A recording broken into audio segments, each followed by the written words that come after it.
میرے بھائی بہنوں، میرے بچوں، تھوڑی سی زندگی ملی ہے، تھوڑی سی زندگی ملی ہے، اپنے حبیب کی زندگی کو اپنا لو۔ میں تھوڑے تھوڑے اشارے کر کے بتا دیتا ہوں۔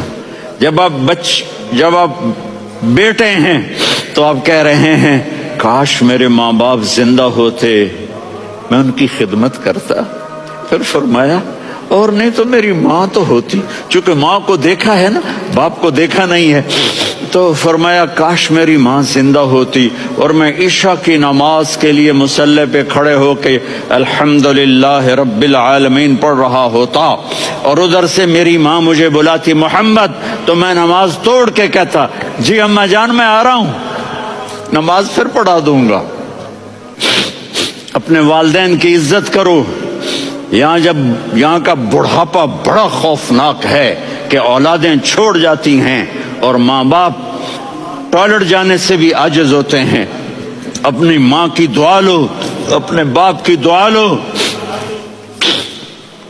میرے نبی نے فرمایا ہاں عمر، میرے بعد ایک آدمی آئے گا، اس کا نام ہوگا اویس، اور وہ قرن کی شاخ سے ہوگا۔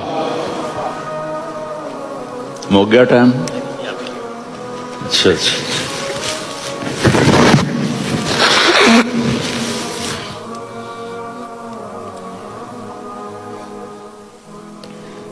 اس سے دعا کرانا، علی آپ بھی، عمر آپ بھی۔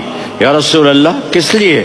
کہ اس نے ماں کی ایسی خدمت کی ہے کہ جب ہاتھ اٹھاتا ہے اللہ اس کے ہاتھ خالی نہیں لوٹاتا۔ حضرت عمر رضی اللہ تعالی عنہ نے حج کے موسم پر سارے حاجی کھڑے کر لیے، کہا بھائی یمن والے کھڑے رہو، باقی بیٹھ جاؤ۔ تو بیٹھ گئے۔ پھر فرمایا کہ یمن والے بیٹھ جاؤ، قرن والے کھڑے رہ جاؤ۔ تو ایک آدمی کھڑا رہا، کہا تم قرنی ہو؟ کہا جی ہاں۔ اویس کو جانتے ہو؟ جی میرے بھائی کا بیٹا ہے، لیکن تھوڑا پاگل سا ہے، آپ کیوں پوچھ رہے ہیں؟ حضرت عمر نے فرمایا وہ نہیں، تو پاگل ہے۔ کدھر ہے؟ کہا جو اونٹ چرانے گیا ہے ادھر عرفات کی طرف۔ تو آپ نے حضرت علی کو ساتھ لیا اور دوڑ لگائی سواری پر۔ دیکھا تو اویس کرنی ایک کیکر کے نیچے نماز پڑھ رہے تھے اور اونٹ چر رہے تھے۔ تو جب انہوں نے دیکھا کہ دو آدمی آ کے بیٹھ گئے تو انہوں نے نماز شارٹ کٹ کر دی۔ تو حضرت عمر نے پوچھا کون ہو بھائی؟ کہا جی میں مزدور ہوں۔ کہا تیرا نام کیا ہے؟ کہا جی اللہ کا بندہ۔ کہا رے بھائی تیری ماں نے تیرا نام کیا رکھا ہے؟ اس نے تو نہ حضرت عمر کو دیکھا تھا نہ علی کو۔ وہ کہنے لگا بھائی تم کون لوگ ہو میرا انٹرویو کرنے والے؟ یہ تو میں اپنی زبان میں کہہ رہا ہوں۔ تو حضرت علی بولے کہ بھائی یہ ہیں امیر المومنین عمر بن خطاب اور میں ہوں علی بن ابی طالب۔ تو وہ ایسے کانپنے لگے، میں معافی چاہتا ہوں، میں پہلی دفعہ آیا ہوں، میں نے آپ کو دیکھا نہیں، فرمائیے آپ۔ حضرت عمر نے کہا ہاتھ اٹھا ہمارے لیے دعا کر۔ تو وہ رونے لگے۔ آپ نبی کے صحابی، میں عاجز مسکین، میں دعا کروں؟ میری اوقات ہے میں دعا کروں؟ کہاں ہمیں ہمارے نبی نے فرمایا تھا اویس آئے تو دعا کروانی ہے۔ عمر اور علی جیسی ہستیوں کو دعا کے لیے کہا جا رہا ہے۔ پیچھے تہجد ہے؟ نہیں۔ جہاد ہے؟ نہیں۔ علم ہے؟ نہیں۔ نماز ہے؟ نہیں۔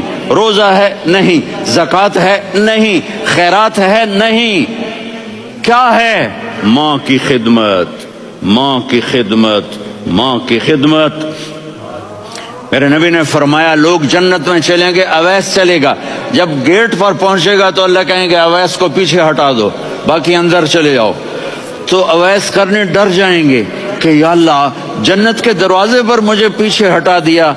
تو اللہ کہیں گے پیچھے دیکھو، ویسے پیچھے مڑ کے دیکھیں گے تو لوگوں کا مجمع ہوگا جو جہنم میں جا رہے ہوں گے، ایمان والے، گنہگار مسلمان۔ تو میرا اللہ کہے گا اویس اپنی انگلی کو پھیرتا جا، جس پر تیری انگلی پڑے گی تیری تو فیل سب کو جنت میں ڈال دوں گا۔ یہ ماں ہے۔